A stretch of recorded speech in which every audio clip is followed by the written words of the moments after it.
AI is not going to replace clinicians, but clinicians who use AI are going to replace clinicians who don't use AI.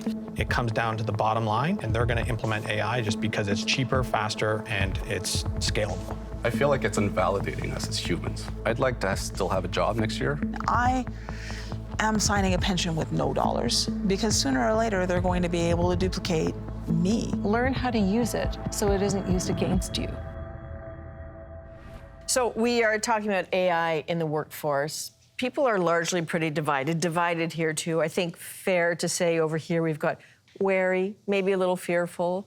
Over here, some full-on fans. Now, backstage, future of work economist Armin Yalnizyan is listening in. We'll bring her in shortly. So, Dr. Mamdani, I'd like to start with you. You work at Unity Health. You work with AI all the time. What might surprise us about what AI has done in your workforce?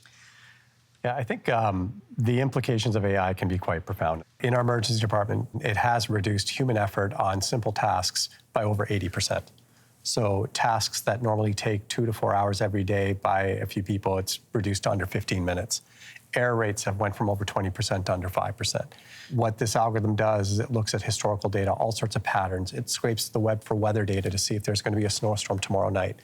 It looks for events like marathons on Lakeshore Boulevard on Sunday. With all of that, we can tell you Saturday from noon to 6, there'll be 80 patients waiting in the emergency department. 10 of them will have mental health issues. 12 of them will be hard to treat. The rest will be easier with between 94 to 96% accuracy. That helps us plan better. That helps us staff better. It helps us take care of our patients better. We have algorithms that are running, monitoring patients as we speak every hour on the hour.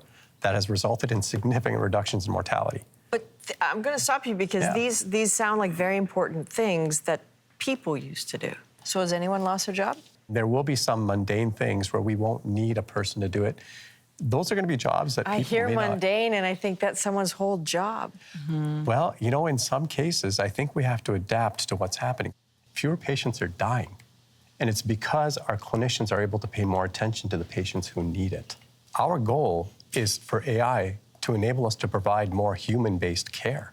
The big thing with AI, and this is the confusion behind it, AI is only as good as the knowledge that you give it, like you saying with the medical staff, and then how you actually ask it the questions of the people who are giving it the answers. Without it, it's just something that can tell you how many cows are in the world. Like it's really not as powerful as people think. Okay, so Jeff McPherson, everybody here, I think an AI shark is not a terrible phrase for you. Okay. Because you go into businesses and help them understand how to work with AI. Correct. What I am curious about, though, because I know you have questions, CL and Martin as well, as a writer and as an illustrator, when you hear of the sorts of jobs that are on the AI chopping block, unfortunately, they pop up on the list all the time. So Yeah, we are the prime targets.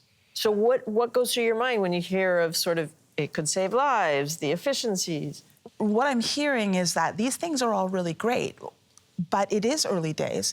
And I do kind of have a caution where I think, you know, all the more reason to examine the possible consequences and regulate them as quickly as we can. Because sometimes when you have a new innovation, it can get out ahead of basically the sober second thought that we rely on so much here in Canada. Personally, I'm a fantasy writer. I have 4 novels and a novella out, and I'm here to tell you that every single one of them has been scraped by ChatGPT. So what do you mean by that? What I mean is that content, every single word of those books that basically based my livelihood off of, has been scanned by a computer. Every single word of those books is inside the language model of ChatGPT. Let's say somebody wanted a sequel, which I am not currently planning to write. They could go to ChatGPT and say, hey, write me a sequel to The Midnight Bargain. And when that happens, what happens to me? When was the first moment that you thought AI might be coming for me as an illustrator?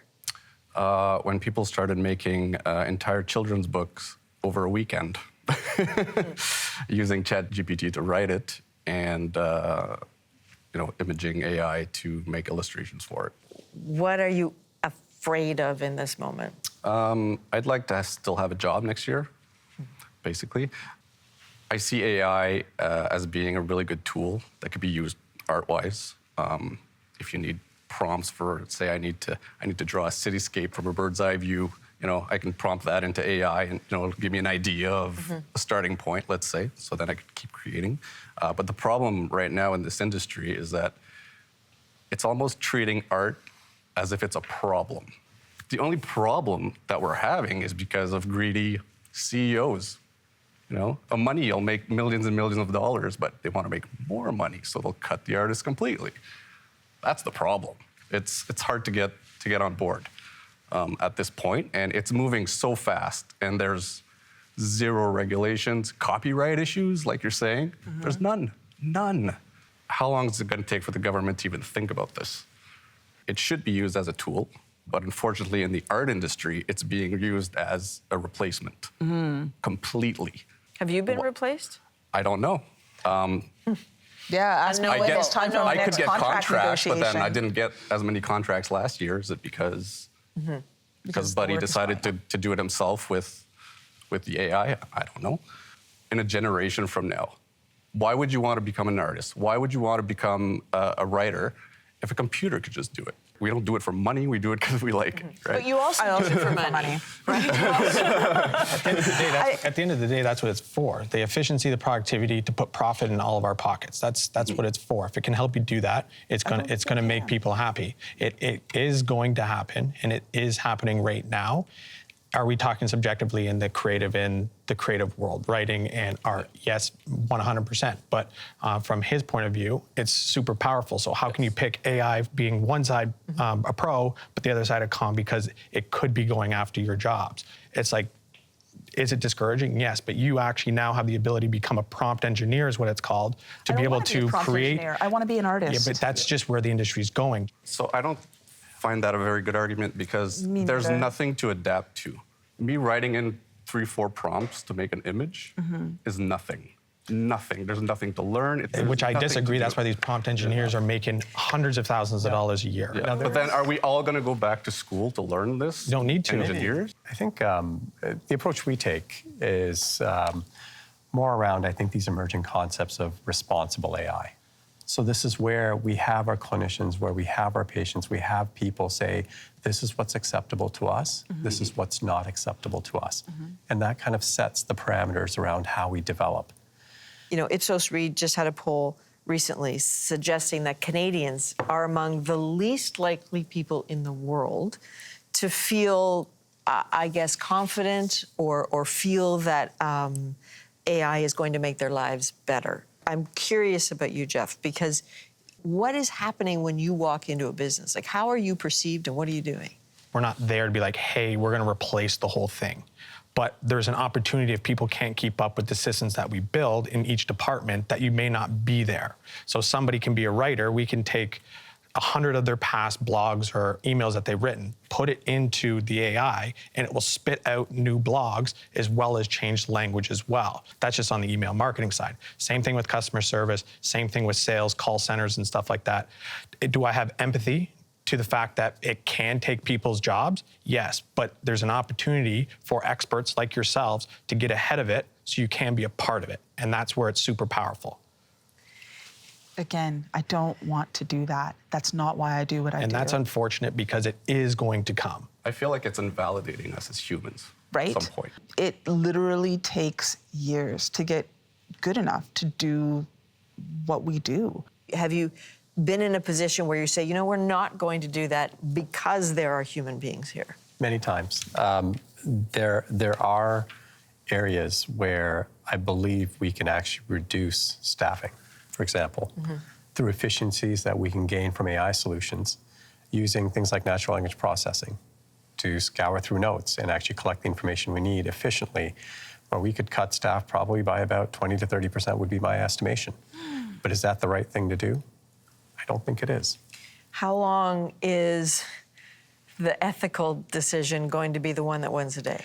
This is why I think it's important for society to drive AI and not the other way around. Is society driving AI? I mean, do you think the ethical decision will be the... In any industry, no matter what it is, there's good and bad. It's just which one can overpower the other is the big thing. In the business world that we're in, it comes down to the bottom line. And businesses, as they grow, that number needs to get larger while things start getting cut. And they're going to implement AI just because it's cheaper, faster, and it's scalable. Okay, so we need more faith in humanity here. Yes, and that's going to be the tough thing. Good luck. Okay, I'm going to call time here for a second because the problem is very clear. The solution's less so. This is why Armin Yalnizyan is standing by watching. Armin's going to come in and talk to us about a path forward here. Okay, Armin Yalnizyan, if you haven't already met, is an economist with a specialty in the future of workers. I know you were listening in, and we're talking about a writer and an illustrator here. These aren't the only industries that need to be asking this question, right? 100%. It is terrifying to see the possibility of a creative force taking over human creativity. I get it, but it is happening everywhere in every industry, as Jeff mentioned. It's happening to coders, it's happening to translators, it's happening to engineers, it's happening to people working in law. What strikes you about what you heard here so far? This version of technology, as you've said a couple of times, Martin, is evolving very rapidly and in a way that is humanesque in its ability to almost think. We're not there yet, but we might be moving there faster than anybody has anticipated. In fact, never before in history have we been less sure of our predictions of what is about to happen, which means we should be much more cautious about how we are approaching it, but that makes it harder to regulate because it is usually regulation happens after something terrible has happened. And now we can't even predict what the terrible thing that could happen. Nobody's thinking about the security aspect of AI because there is going to be the bad AI, like we've talked about, but there needs to be the guard against the bad AI coming. And there's going to be people who are going to be building bad AI to be able to replace jobs, scam people, stuff like that. 100%. Have you had your great ethical technology lay off anybody? Yeah, I mean, us personally, no, but we've gone into businesses where, yes, customer service, they're no longer there. Writers, they're no longer there. Salespeople, no longer there. So your technology that you have been asked to bring into a company has, in fact, led to higher unemployment in those companies? Correct. Okay. I just want to be clear that that is one purpose of this technology is to be labor replacing. Correct. It is also, to the good doctor's point, labor enhancing.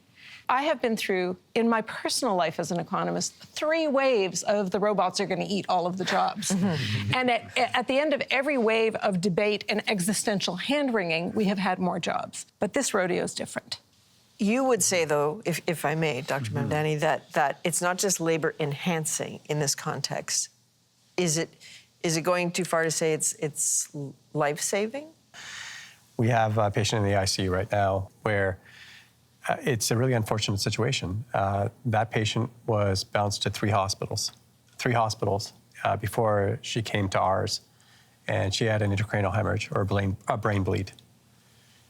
Missed, unfortunately, and all, nobody can point fingers and say, why didn't you do X or Y? It's just, that's how the healthcare system works. We have an algorithm that detects brain bleeds in less than 30 seconds using AI. Had that been available, deployed, the right steps taken, she may not be where she is today. So can I just double down on this? What is the data we are feeding these machines on will define, and what is the purpose to which we are asking the machines to solve problems for us, will define who gets hurt, who gets helped. I would love more regulation, but I fear that we don't know how to do it. That the technology is evolving too quickly, that's one issue.